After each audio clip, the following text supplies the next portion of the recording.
Representative Petzke, how are you? Doing well. Thanks for having me on. Yeah, thank you for coming in, sir. Yeah. End of a Thursday, awesome, big things happening. We're starting to really get movement. And this is one thing I've learned about the legislative session.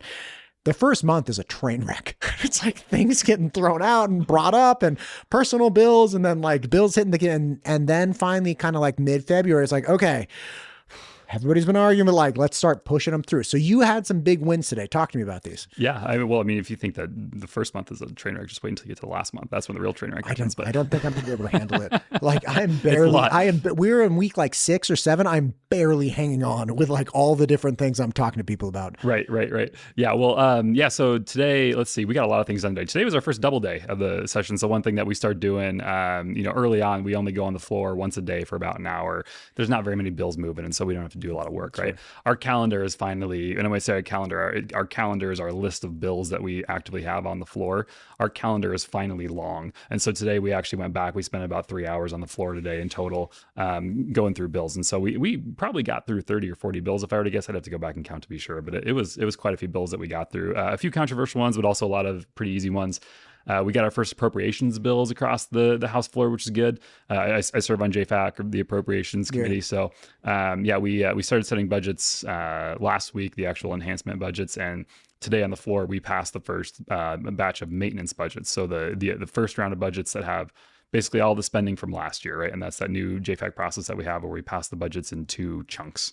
And so that was a good win to get those across. And those, so if it's just the budgets from last year, this isn't then the governor's new water line item. It's not the fire mitigation line item. It's just like, okay, this is stuff that we did last year. Can you just give us roughly the same amount of money and we move on our way? Exactly. Yeah. So basically you start with last year's appropriation, you take out anything that was a one-time expenditure, right? And then you add in, we added in some of the simple things like change in employee compensation. We did finally agree on a CEC number, and that's basically the inflationary raise that we give to everybody, every employee. Sure. So that gets added in. Some other small things like that are formulaic and get applied to every budget. Those end up in these maintenance budgets, and they all get combined into 10 bills that then go through the process. And so we got 4 of them across the House floor today. One of them had to get pulled back because there was a technical error in it, but we'll get that one turned right back around as soon as we can. And tomorrow in JFAC, we're going to be setting, there's, I believe, 19 or 20 budgets on the agenda for tomorrow in JFAC. So we're going to hopefully get through a lot of our work. You know, our only job that we have to do as a legislature, well, there's technically 2, but there's one main one, and that is to approve a balanced budget for the state. And so JFAC has to get all that work done before we can ever even think about getting out of that building for the year. And so, and then the other one that we have to do is, and this was a recent addition, is we have to approve the rules that the executive agencies have come up with. Has JFAC conclusively determined a budget estimate?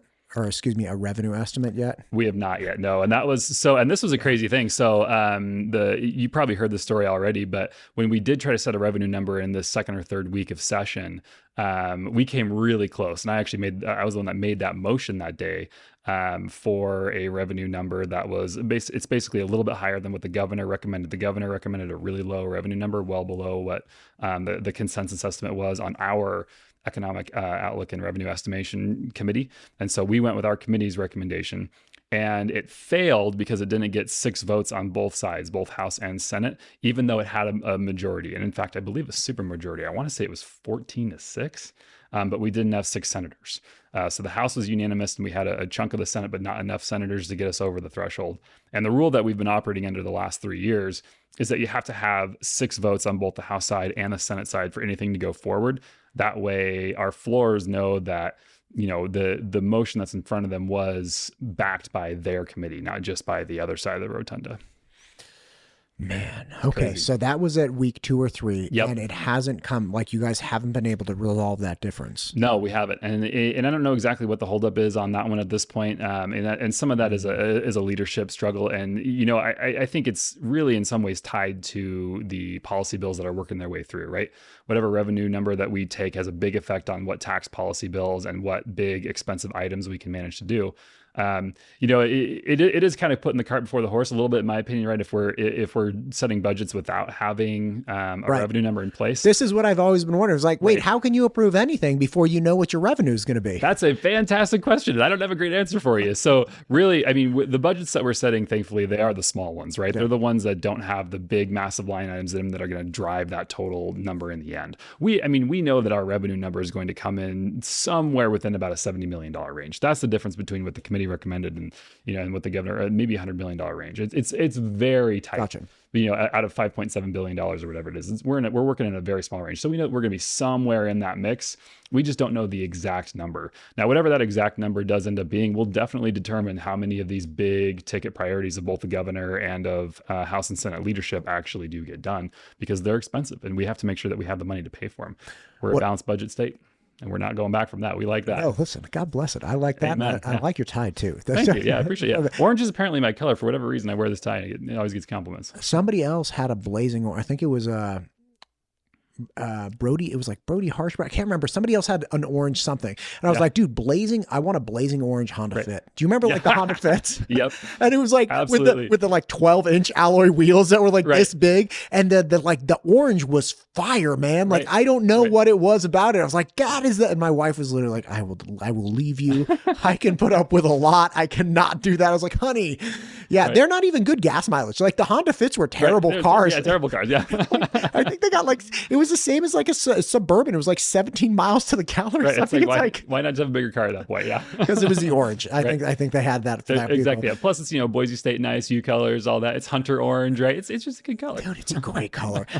Okay. What are the big ticket items? Because I know the governor's budget had new line items, obviously for education, which I don't really want to talk about education anymore. My head is just, I'm too swamped with like, everyone knows, I think everybody knows what they're voting and that's it. Like, I don't think that there's any of the bigger problems with, actually accountability. People are like, nah, we're not going to really argue about that. And it's like, it just is what it is.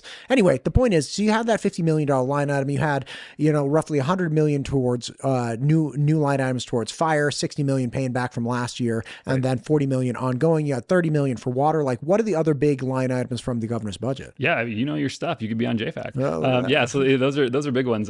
So the fire money is definitely going to be a point of contention, right? Do we want to do? I mean, if I were to guess, I would assume that we were going to do at least the $60 million to fund last year's. I think it'd be irresponsible if we didn't. I think the debate's going to be if we do that extra 40 million or not. And I think that'll, in some ways, very much depends on things like the revenue number, right? What does our top end picture look like? The water money is certainly something that's, there's going to be a lot of talk about. It's certainly something that I would like to see happen. It's, a critical resource in our state.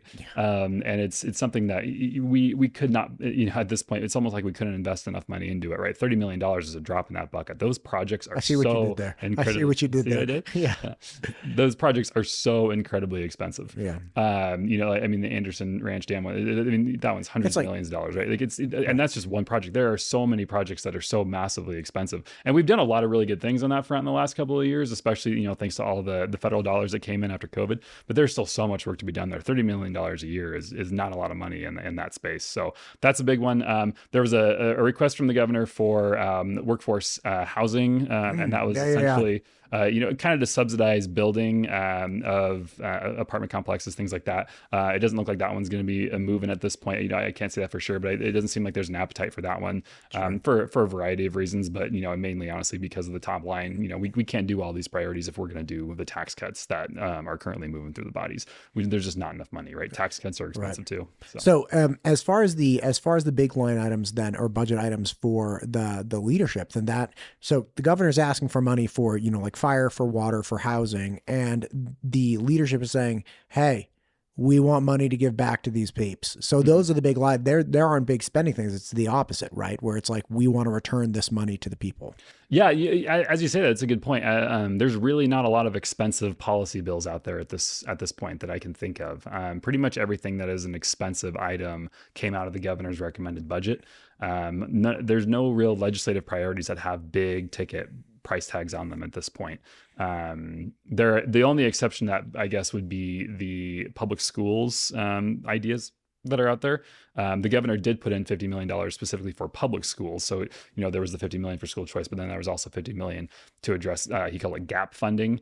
And he was throwing the bucket of money out there for legislators to come up with policies to address some of the gaps in public schools. So rural school facilities, I know, is one that's been talked about a lot. Brutal. Right. Yeah. I mean, Tough issue. you have some of those projects in, say, like Chalice or Salmon or something. Right. So you have these really rural school districts that have done absolutely everything, including, like standing on a street corner with a hat. Like, can you please throw your change our way? Literally, yeah. And they're still coming up, like short $1 million or $2 million. So the idea with that, some of that gap funding is, hey, look, can we just, they got 98% of the way there. They have people donating labor. They have people donating materials. They have and they still, can we just right over the edge with $2 million here and help them get over the hump to get that, facilities. Right. Exactly. Yeah. And then, and other things in there too could be like special ed, right? There's, definitely lots of gaps in the special ed space. It could be in literacy or math. There's lots of different other areas. And those are all, there's different legislative ideas out there on how to handle some of that stuff. Some of it's coming from Superintendent Critchfield as well. Some ideas from her on what that money could potentially be used for. There is also a line item in her budget to add about $20 million into the discretionary funding. And that relates to her policy bill to redo the funding formula. A lot of discussions going on right now about that. I don't know what's going to come from that for sure, but basically trying to restructure how we divvy out money to schools and make it on a more per student weighted basis is her idea for that. And we'll see if that goes forward. And I believe that bill is on the Senate third reading calendar right now. It hasn't come to our side yet, so I don't know what'll happen when it does. But that's another big line item in the budget. Tens of millions of dollars to go towards public schools. So. You were working on a cell phone policy bill statewide with Senator Berndt, and that passed the House today, correct? It passed the House Education Committee yesterday, so it's on the Senate, or it's on the House second reading calendar now. It came out of the Senate unanimously. Senator Berndt did a great job carrying it over there, and then I brought it over to our side, and I was able to work with Representative Crane and Representative Mathias. Both also had bills on that front, and they both have agreed to co-sponsor Senator Berndt and my legislation, just to try to show a united front on that issue, so we can all stand together and say, yeah, this is an issue that all of us care about, and we want to move forward and do something from a state level. Basically, what that bill does is it requires that every district implement some kind of distraction-free learning policy. We're not going to dictate what the policy is, because we know that issue is constantly evolving, right? Talking to Dr. Bub about it 2 days ago, he was talking about how now they're worried about Teams communications on school devices. Oh yeah, right. It's good. It's like the irony is that we've focused so much on personal technological devices like cell phones that we've neglected the fact that we hand out Chromebooks to people that have inherent in them connectivity. Exactly. Like even Google Docs, right? All you have to do to have a conversation with somebody. I used to open up a doc and so I actually used to when I was doing SAT prep and ACT prep and college entrance in my former life, right before I moved here, I would hold entrance essay seminars. So I'd have 6 people in the room, and some between 4 and 6 people in the room. Everybody would bring a laptop, whatever you want, doesn't matter to me. Right. Everybody would log into Google Docs. Now, individually, people would send me links to their Google Docs, and all I would do as we were going through, we had outlines lined up, and then I just go from person's essay to person's essay. And these essays, entrance essays, can be very, very personal at times. So there would be somebody writing about, like a parent's divorce or a personal thing that had happened, whatever it might be. And instead of talking to them like, hey, Susan, tell me about blah, blah, blah, I just typed to them in the actual Google Doc because we were shared. So we were both editing it at the same time. You can hold full conversations with people the entire time, and it looks like you're writing an essay, but in reality, you're just talking trash with somebody. Like we have these platforms on the computers that are there by design, like Google Docs or Meets, and they're utilized for distraction purposes 100%. So it's how you even rein that in is wild to me. Well, and that's what's so tough about it. And that's why we wanted to make sure that there was local control, right? Let the locals set the actual policy. So as these things evolve, they can keep making it better and better. And I think that, when they go to a cell phone free policy, that takes away 95% of the problem right off the bat, right? Because you're getting rid of things like Instagram, TikTok, the true distraction engines, right? No, you're not. Well, you're getting... No, you're not. You're getting rid of a lot of it. There can get onto those platforms from a school-issued piece of technology in a heartbeat. If we had my son's Chromebook here right now, I could show you. He probably knows the workaround, yeah. He knows it. He knows it because it's not even that he's a genius. I think he's a bright kid, but he's not crazy tech savvy. They all just show each other this is how you get around it. boom, and done. And everybody knows they can do it. Right. Oh yeah. There's always ways around it, and kids are smart and they're going to figure it out. Right. But I think if we give it a little bit of resistance, like they have to actually go figure out how to do it, it's a step in the right direction. And that's where, we want to make sure that we have, local control in our policy bill to make sure that the locals can continue to evolve as they figure out more of these things. Right. Because we're not going to be able to, from the state, right. We meet once a year for 3 months. We're not going to be able to dictate from the state here is the blanket technology policy that every district needs to follow. And if you do this, no kid will ever be distracted. Right. That would be unreasonable. That's why we left it open to the locals. All we wanted to say is every district needs to look at it because we believe it's that important. Right. We believe it's that important that every district needs to set a policy, set it in a public meeting, communicate it to parents, communicate it to students, have some kind of, mechanism that they're using to enforce it. That's all that we want districts to do. And we think every district should do it. Every district and every charter. God bless it, man. That's a wonderful thing. Right. And we expect it to come through unanimously. I mean, we haven't taken the vote on the House floor yet, but it did come through the Senate unanimously. It came out of the House Education Committee unanimously. I would hope that it would come through unanimously there too. I think it's something that we can all stand really strong on and say, this is something we believe in because we see the evidence. And the beautiful thing about local control, especially at the district level, is that different districts will come up with different solutions. Exactly. And if you aggregate all of those at the State Department of Ed, it's like, okay, how's everybody doing? One person might say like, look, we're really struggling to like find something that's that has any kind of efficacy. And then another district is like, oh, we got this licked. This is what we actually did. Right. I came up with this idea that I thought was actually gangster. I was interviewing a vice principal recently. And if we just had a rudimentary program that was like a train switch, right? A main train, like imagine an iPad with a bunch of different kids and like the whole schedules, just get it, conceptualize it however you want. But essentially like, okay, this Johnny only needs his Chromebook. First period, second period, and fourth period. Third period's PE, fifth period's band, and sixth period's history, and they don't need the Chromebook in history. And then you have these switches so that kid's Chromebook will not turn on in the off time.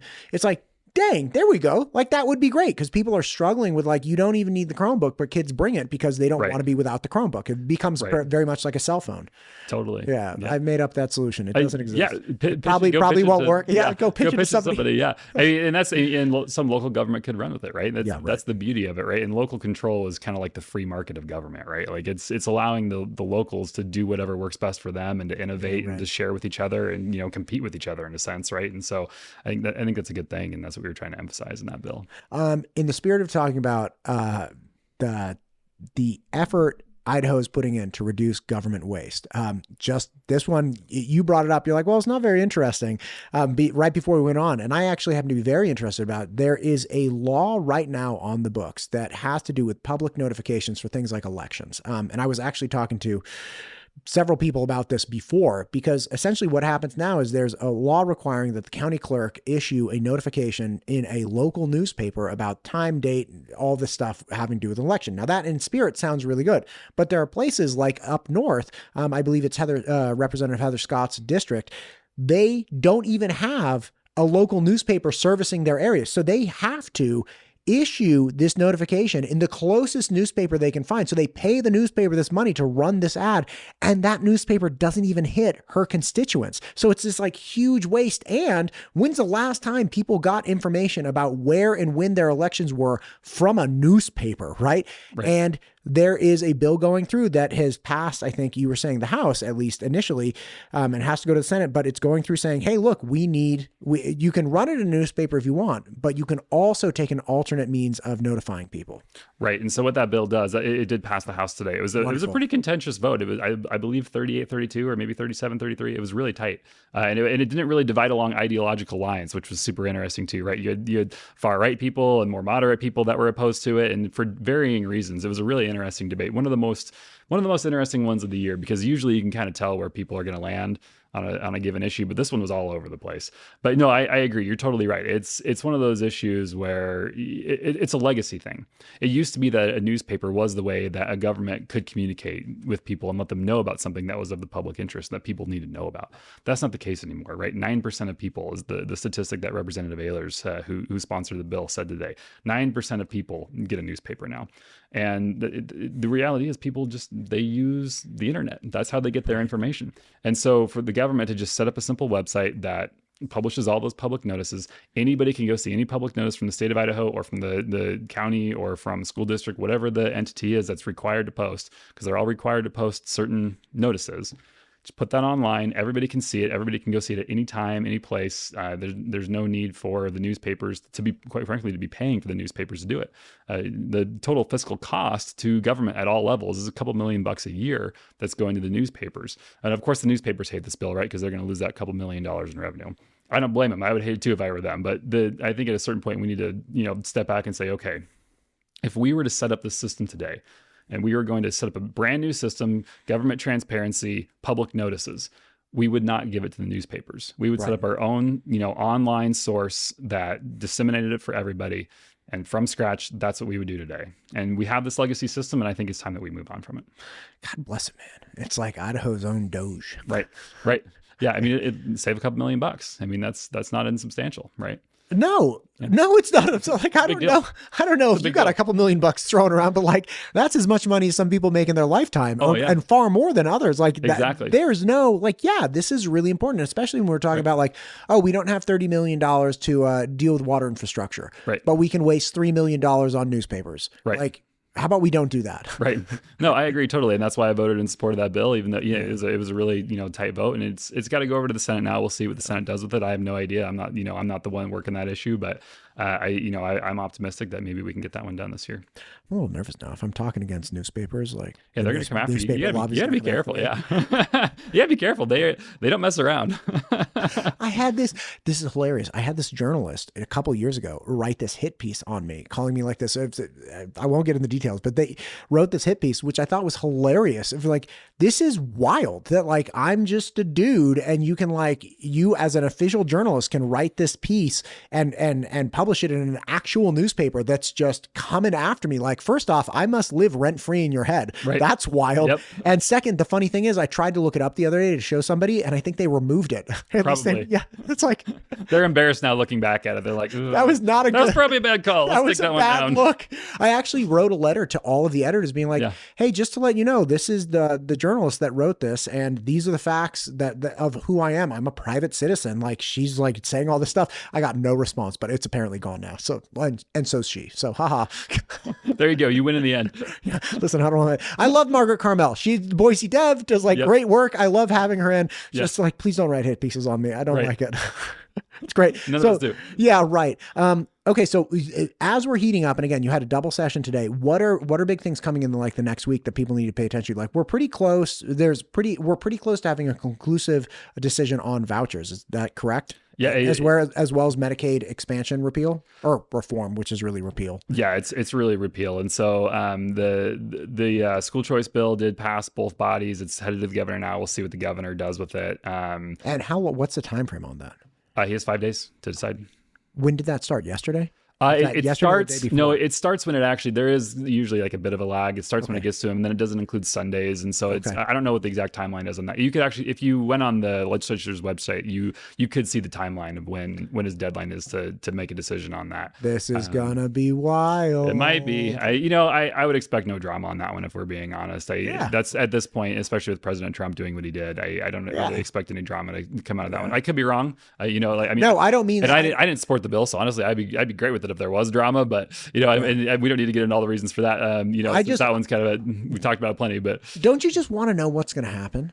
Like, I just want to know what's going to happen, not with him signing it. Like, let's make the gross assumption that he's going to sign it and no fanfare. And like, everybody in that community is going to be like, and everybody in the choice community is going to be like, yay. Right. But I just want to know over the next 12 months leading up to the campaigns for governor next year, what happens? Because we're going to have a full solid year of like, this is what we know. Because if it takes effect this coming year with school rolling around, we'll be out of an entire school year by May of 26.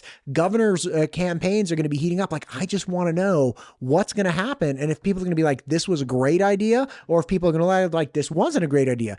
Who knows? Like, it's gonna be wild. Well, not only that, right? What people think about it, but also the amount of money that will come in on both sides of that issue. We know that issue brings out money like no other issue, and then you see that in that last primary cycle, right, where you had the out-of-state groups coming in that spent a whole bunch of money to try to promote candidates who were in favor of it because they wanted that, and it's coming from coming from a few different areas there, right? Like, you got some private school groups that obviously they're doing that for obvious reasons. Then you got some some think tank type groups that are very much in support of it. But then on the other side too, you have the public school groups. The public school groups also spend a ton of money in elections, and so that issue brings out more money than maybe any other single issue does. So that'll be definitely pretty wild to watch in the next year. You're totally right. It'll shape the dynamics a little bit of these big races coming up in a year. It's gonna be lit. What a time to be alive, man. Yeah. Like, this is just wild stuff. Mm-hmm. And like we like, you could have gone the last 30 years or 40 years and it's like, okay, some things happen. Like, I was talking to somebody today, Congressman Mike Simpson, about the 1986 decision from Reagan to legalize people who had been here illegally working. You got a fine. You didn't have any criminal background, like a bunch of different things. But like, hey, look, we need to revolutionize, or not revolutionize, but correct our workforce, right? Like, no problem. That was a big thing. Then through like the 90s, like, what did Clinton do? Like, I don't know. He did some things, but like, I feel like we have large scale, like nation level institutional modifications that we are experiencing now. Is like, this is wild. What a time to be watching the whole thing. Right. And I think there's some of that's like a recency bias, right? Like we feel like that right now because it is happening right now. And we look back at history and it's like, oh, that's what happened 40 years ago. Who cares about that? So I think it probably felt in some ways like that back then, but there are some unique things about today's time that definitely make it stand out. Like, just for example, how fast information gets shared in today's world. That makes everything seem more dramatic, right? Because things happen so fast and they happen so constantly that it makes everything seem like it's constantly on edge. Can you imagine if we had Instagram, like really hardcore Instagram and TikTok when Obamacare was going through? I mean, imagine if we had that stuff during like the Revolution or the Civil War, right? Like today's period in history is actually pretty uninteresting compared to some of those times. If you go read those history books, right? And so just imagine if information was shared at the same speed back then, what that would have been like. I mean, a completely different world, right? I think today is interesting for reasons completely unrelated to what made the Civil War interesting, right? Like, Civil War, like, huge problem. And it would have been incredible to witness it. Bloody, horrible, like, just a real human experience. Terrible time, like such a blight. But this time now, like the fact, okay, did you see you must have, but they're opening up a White House press pass for like podcasters. I did not see that. No. Oh my God, they make this announcement. They're like, the front row will be alternate media. I'm going to apply for that. You should. I'm going to be like, show, I have like all of the leaders in the state of Idaho on this show. I'm the only show that is like successfully courting everyone. It's like, I want a White House press pass and I will go to the White House. And like, why not, man? That'd be awesome. Dude, that would be lit. Like, what if that was part of my outfit, like the hat and then like my press pass? That'd be so cool. Every day. Yeah. I think we're working this out. You got an orange tie. I could get a press pass. Yeah, there you go. Yeah. Okay, so we have the school choice bill is on the governor's desk. What else?